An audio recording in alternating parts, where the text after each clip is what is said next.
అందరికి నమస్కారం అండి. మన ఛానల్లో క్రికెటర్ అవ్వాలి అని చెప్పేసి దృఢమైన సంకల్పం ఎవరికైతే ఉందో వాళ్ళు మాత్రమే మన వీడియోస్ కూడా చూస్తున్నారు. దాని తర్వాత వాళ్ళు మాత్రమే మన ఛానల్లో కూడా ఉన్నారు. అయితే మరి వీళ్ళల్లో మరి ఖచ్చితంగా క్రికెటర్ అవ్వాలి అని అనుకున్నోళ్ళు ఎంతమంది అనేది మీకే తెలియాలి. అయితే ఇక్కడ మీరు క్రికెటర్ అవ్వాలి అనుకునే ముందు ఒక విషయం మీరు ఖచ్చితంగా ఆలోచించుకోవాలి. అదేంటంటే మీరు అసలు క్రికెటర్ ఎందుకు అవ్వాలనుకుంటున్నారు? ఏదర్ ఫేమ్ కోసమా, లేదంటే మనీ కోసమా, లేదంటే మీరు ఆ గ్రౌండ్లో అడుగుపెట్టి ఒక్క మ్యాచ్ అయినా సరే ఆడాలి అనే ఒక సంకల్పంతోనా? ఈ మూడిట్లో దేనికోసం అనేది ఫస్ట్ మిమ్మల్ని మీరు అనలైజ్ చేసుకోండి. సో ఇవి అనలైజ్ చేసుకుంటే ఆటోమేటిక్గా మీరు క్రికెటర్ అవుతారా లేదా అనేది మీకు ఒక క్లారిటీ అయితే వచ్చింది. అయితే పై రెండు కేటగిరీలు పక్కన పెడితే నేను నమ్మేది ఏంటంటే ఎవరైనా సరే క్రికెటర్ అవ్వాలి అనుకునేది ఆ గ్రౌండ్లో అడుగుపెట్టి ఒక్క మ్యాచ్ అయినా సరే రిప్రజెంట్ చేయాలి అనే చాలామంది క్రికెటర్ అవ్వాలనుకుంటారు అనేది నా ఫీలింగ్. మరి అయితే అసలు అట్లా క్రికెటర్ అవ్వాలి అంటే అసలు ఏం చేయాలి అనేది ఫస్ట్ మీరు తెలుసుకోవాలి. ఎందుకంటే ఇక్కడ ఒక్కొక్క స్టేట్ నుంచి 10 లక్షల మంది కాంపిటేటర్స్ ఉన్నారు. ఆ 10 లక్షల మందిలో కావాల్సింది వాళ్ళకి 11 మంది. మరి ఆ 11 మందిలో నువ్వు ఉండాలి. మా 11 మందిలో నువ్వు ఉండాలి అంటే మరి ఇదేమో అల్లాటప్పా గేమ్ కాదు, ఇంత హెవీ కాంపిటీషన్ ఉన్న గేమ్. మరి దీంట్లో నువ్వు నిలబడాలి అంటే నీ కష్టం ఇంకా వేరే లెవెల్లో ఉండాలి. మరి కష్టం అంటే మరి మేము 24 గంటలు కష్టపడాలా, లేదంటే ఒక 12 గంటలు కష్టపడితే సరిపోద్దా, లేదంటే 6 గంటలు సరిపోద్దా అని అడిగేవాళ్ళు కూడా చాలామంది ఉంటారు. అయితే నేను చెప్పేది ఏంటి అంటే నువ్వు ఒక గోల్ కోసం ఎదురు చూస్తూ ఉన్నావు. సో అయితే అది కూడా ఒక క్రికెటర్ అవ్వాలి అనే ఒక దృఢమైన సంకల్పంతో ఉన్నావు. అలాంటి సిచ్యువేషన్లో నువ్వేం చేయాలి అంటే నువ్వు ఎన్ని గంటలు కష్టపడతావు అనేది మ్యాటర్ కాదు. అక్కడ నువ్వు 1 or 2 అవర్స్ ప్రాక్టీస్ చేస్తే చాలు. కానీ ఆ ప్రాక్టీస్లో కూడా నువ్వు నెట్స్లో అడుగుపెట్టిన తర్వాత నీ ప్రాక్టీస్ ఎలా ఉండాలి అనేది మాత్రమే నువ్వు రేపు క్రికెటర్ అవుతావా లేదా అనేది డిసైడ్ చేసింది.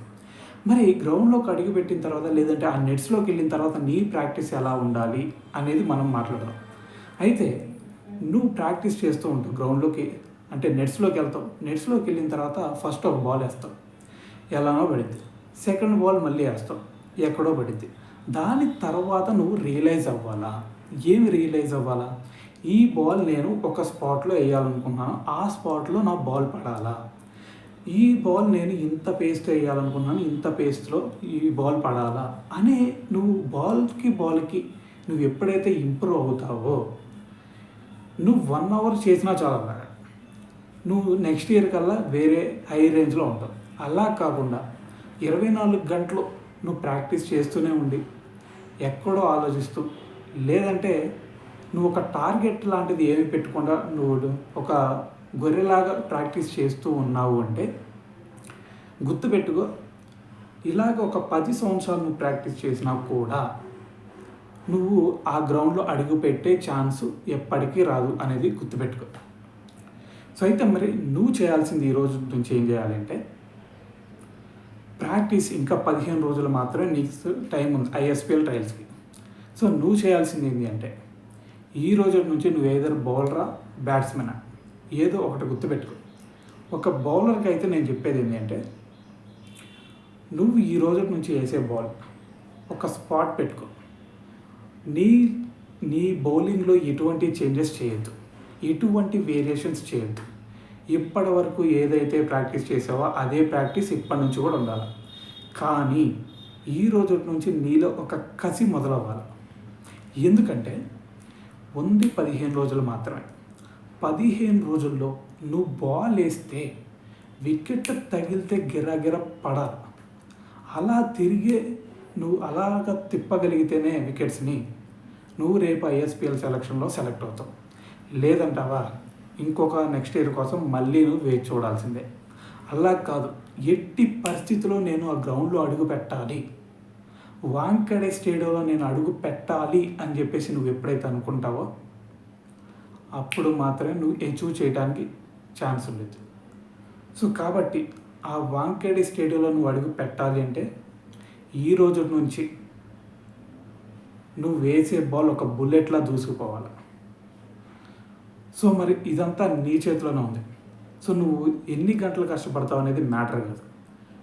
నువ్వు వేసే బాల్ కరెక్ట్ స్పాట్లో ఒక బుల్లెట్ రూపంలో వెళ్తుందా లేదా అనేది మాత్రమే ఈ రోజు నుంచి నీ ముందున్న టాస్క్. సో కాబట్టి నేను చెప్పేది ఏంటంటే, ఆల్రెడీ నీకు బౌలింగ్ ఎలా వేయాలి, పేస్ ఎలా పడుతుంది అనేది తెలియకపోతే, లాస్ట్ టైం ఒక వీడియో చేసాం మనం, దాంట్లో వెళ్ళి చూడు. అసలు నీకు పేస్ ఎందుకు పడతలేదు అనే దాని నుంచి, పేస్ పడాలి అంటే ఏం చేయాలి అనే దాని వరకు ఒక వీడియోలో అయితే చేసి ఉంచాం. దాన్ని వెళ్ళి చూడు. 15 రోజుల్లో నీ పేస్ ఖచ్చితంగా ఇంకొక 20 km/h ఇంక్రీజ్ అయ్యే ఛాన్స్ ఉంటుంది. సో నీకు ఇప్పుడు 110 పడవచ్చు, 120 పడవచ్చు. దానికి 20 km/h ఇంక్రీజ్ అయ్యే ఛాన్స్ ఆ వీడియోలో ఉంది.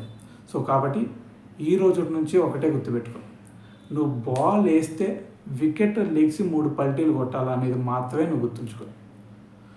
సో అయితే మరి ఈ రోజు నుంచి నువ్వు ప్రాక్టీస్ చేయి.